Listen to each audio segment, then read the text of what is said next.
And the lines of scrimmage is big, and one of the things you want to see is, and Saban brought this up too about his quarterback when he was asked about it, but you want to see it at Texas is everyone all offseason has talked to Texas about, it's about the team, and I'm not worried about it. And, all the running back room especially, I don't care how many carries I get.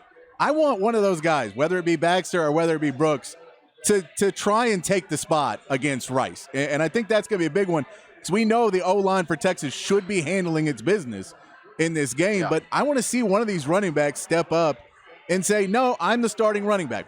I think it should be Jonathan Brooks, but if he doesn't want to do that, if he's not able to go and break those tackles, and I mean, we know Roschon and Bijan were 1 and 2 in yards after broken tackles last year in the Big 12, that you're going to have to get out and break some tackles. If Jonathan Brooks can get out and do that, if he can pass block well enough, I don't think there's going to be a huge amount of rush, but that running back room for Texas, that's a big part for me of watching this Rice game, because you can go out there and make a statement, and you need to go out there and make a statement because the depth chart is still moving.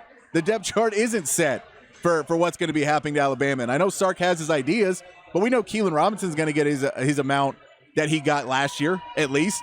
We know that, you're going to give reps to Baxter and Brooks. But if Brooks is in there, he needs to go and take this game over and early and just beat him down to make it look like he is a world beater. I want to see that in this game. What are you looking for from the running back room? I think you said it. And Sark, I didn't hear Sark today, and I'm glad you're playing these. I get to hear them. But for the first time, I wasn't able to tune in to his availability. But Sark said on Monday, when asked what the most, the positional group you're most interested in seeing hit the field on Saturday, he was pretty clear it was running backs, and said it was basically when you're trying to replace the guys you mentioned, we all know, Roschon and Bijan, you just want to see who's going to grab that. And it's one of those things, if Jonathan Brooks doesn't, even if he's even with Cedric Baxter and C.J. Baxter, as we always say, if it's even, CJ's leaving, because if he's a true freshman who just got here and he's even at this point, dead heat with the guy in Jonathan Brooks who's been here and in this system for 2 years already, waiting his turn, and he can't beat this guy out and really establish himself as a starting running back, then you can kind of see where that position is going to go into the season. That C.J. Baxter, the true freshman out of Orlando, who was the number 1 back in the nation in some services, that talent's going to win. Sark has shown clearly with Xavier Worthy year 1, Kelvin Banks last year, he'll play young guys. He doesn't care what your grade is. If you're good enough, he's going to play you. And he's going to play the guy that gives him the best chance to move the football. And as Rod would always tell you, and we always talk about with in the mornings, if it's even with a freshman and a junior, you got to go with the young guy who's got the higher ceiling, who can elevate. So Jonathan Brooks has had every chance to take this job. And if you remember, Patrick, Jonathan Brooks missed a lot of spring with an injury. They were very careful with him because he had gotten nicked up and had some surgery after the bowl game. And so C.J. Baxter got here in January. He went through the spring. So if they're neck and neck, you can kind of expect that C.J. Baxter takes this position over as the year goes on. Because I do think, to your point about Keelan Robinson, even Jaden Blue, they're kind of gadget backs, I think. Jaden Blue might surprise me. I don't know. We haven't seen him. But his stature, his size tells me he's a little bit more of those, specialty backs, which Keelan Robinson is, who's going to be the jet sweep guy, the get him in space guy, use that electric speed to get on the edges and on the perimeter. You need somebody or a couple of backs to, pound the middle of the field. Now, be that power running game. And is that Jonathan Brooks? Is that C.J. Baxter? I think, as we said, with the vanilla game plan, we'll learn a lot about that on Saturday between those two. And I agree with you. I'd like to see Jonathan Brooks grab this job. He's waited his turn. He's played behind some great backs. And I'd like to see him shine, because he did have a really good bowl game in the Alamo Bowl. I'd like to see him pick up with that and take that into the Rice game and then into the rest of the season. Yeah, and when you talk about what Sark likes to call and having those backs of Keelan Robinson and what we think Jaden Blue might be, and Savion Red is going to be there. They got that moved over to running back. Those gadgety backs, they're great. Sark loves them too much, though, at points. We saw games where he would rather put out Keelan Robinson and things than Bijan or Roschon and get away from the run game too much. That's a big reason why I want one of these running backs to really take over and go, hey, I get that Bijan Robinson is gone. You still need to run the ball with us, because we are going to go out there and get you the yards. And I think if either one of them doesn't step up and take it, it's going to be easier and easier for Sark to fall into what's more comfortable, which is dropping back and having Keelan pop out as a receiver and not necessarily just straight up run the ball, which in the third and fourth quarter of games is so important for you to beat down that D-line with some run blocking, because if you're pass blocking and they're just running at you all game, those old linemen don't really get a push and knock over and get pancakes and stuff that they want to get in the run game. And I just think it's important to run the ball, and you're going to need one of those running backs to get Sark to want to do it. I am going to play a clip here. This is Sark today talking about the running back rotation going forward, and we'll come out of that. I think that's a good question. And it might be a little better one next Monday coming out of the game, because there's going to be some feel here on Saturday. I'm going to have to get a feel for just kind of how it looks, what it feels like, the way these guys are running, the way they're pass protecting, the way their knowledge base of the offense in game looks like, feels like. And so I'd love to tell you, hey, what happens Saturday is going to be how it goes. But I think there's going to be some moving parts to this thing and some things that are going to have to adjust and shift as we move forward. So that might be a better question for after the game or on Monday, of kind of what it looked like and then what it might look like moving forward. And that's where, he won't even admit to what I don't think he knows yet, because there's a big difference between practice players and players in a game. But Aaron, you've seen this Sark play calling. He does seem to get away from running backs at times. Yeah, well, he had two great ones last year, and I think as the year went on, he learned that, sometimes with a young quarterback, you just have to saddle up your backs and run. Think of that Baylor game late, and second half against Baylor, Iowa State game. You can become that way, but I think at the end of the day, Sark is what he is, and he wants his offense to be diversified. He wants to use all his weapons. He recruits to that, Patrick. He doesn't, limit himself. He wants as many toys as he can have, and he promises, or at least tells those guys they're going to play and they're going to get their chance. We're going to feed everybody. So I do think that maybe comes into some of the things he does.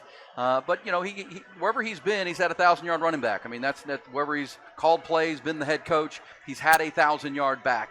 That's you can put it in stone and look back on Sark's record as an offensive coordinator and a head coach. This may be different for him, because he's talking like he's not sure who that 1,000-yard back is going to be. That's why I say this week is interesting to me, because is it Jonathan Brooks? Is it, as you said, when the lights come on and it's not practice anymore and it's 100,000 people plus, who steps up? Who becomes that guy that could become the feature running back? Because you're right about Sark will sometimes want to use all the gadgets and all the toys, but I think at its core and at its base, he wants to have a lead back who can run between the tackles, and he didn't bring in Paul Christ as an advisor to work on the power run game, to not have a power running back who's going to establish that power run game to create play action opportunities and all the things he wants to do within his offense is to be as multiple as possible. Who is that going to be? I think I heard Sark just say that I'll be interested to see. Who steps up. I think he'd like it to be Jonathan Brooks. I really do. And establish himself in that role.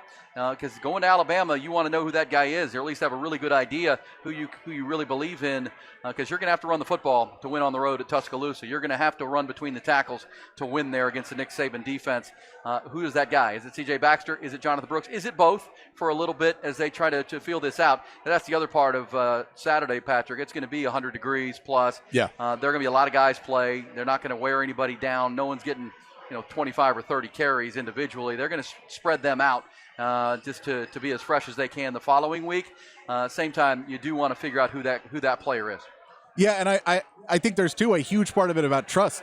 Of if it's a 3-point game and you're rushing over the middle and you have the ball and you're trying to keep it, and that Alabama is going in there and trying to strip the ball out of your young running back, who do you trust to put out there? And so who do you put in trust to, when they're lining up and overstacking a side of the ball to blitz? Who do you trust to not let Quinn Ewers get knocked out of the game and knocked out for 3 weeks again?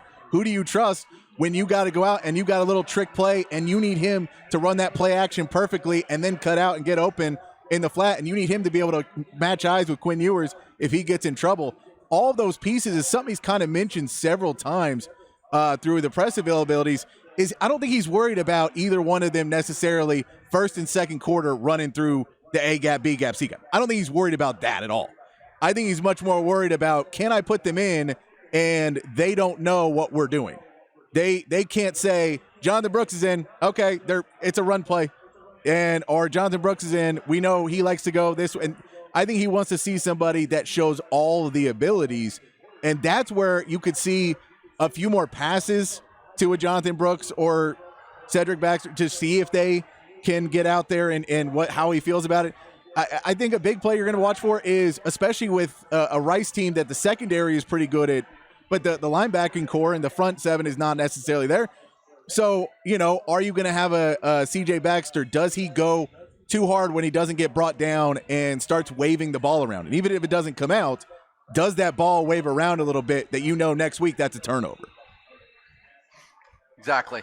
And that's again, we keep saying it. That's really the key. I really don't think Steve Sarkisian wants to go into Alabama with a true freshman in the backfield. For pass protection reasons, for the pressure reasons. He just got here in January. I think he will if he feels like it's the best way to go. I don't know that he wants to do that. And that's where I think, as you've said to start this, that Jonathan Brooks is a big factor in this game. Can he grab this thing? Can he show the trust? Can he explode through the hole when it's there? Because it's going to be there against Rice. Can he show the vision it's going to take? Because I do think you'd rather have a third-year player, an explosive third-year back out of Hollettsville on the road. He's been in those environments, whether he was playing a lot significant minutes or not. He's been there. He's been a part of it. He saw the Alabama game from the sidelines last year. He knows what that's going to be like, the speed of that game, the physicality of an Alabama team. That's the guy you really want. 24 needs to really be, grab this opportunity, because as I said a minute ago, if he doesn't and CJ Baxter maybe plays a little bit better or shows a little more explosion, that becomes a big decision he's got to make, not just the Alabama game, but beyond, because I think those are your two best choices for the between the tackles physical runner. Yeah, and we know if Sark loves one thing, it is explosive plays. And we know that Jonathan Brooks had at least one last year. He had that big 70-yard run against Kansas. So there's something there. But we talk He's about got some speed. Exactly.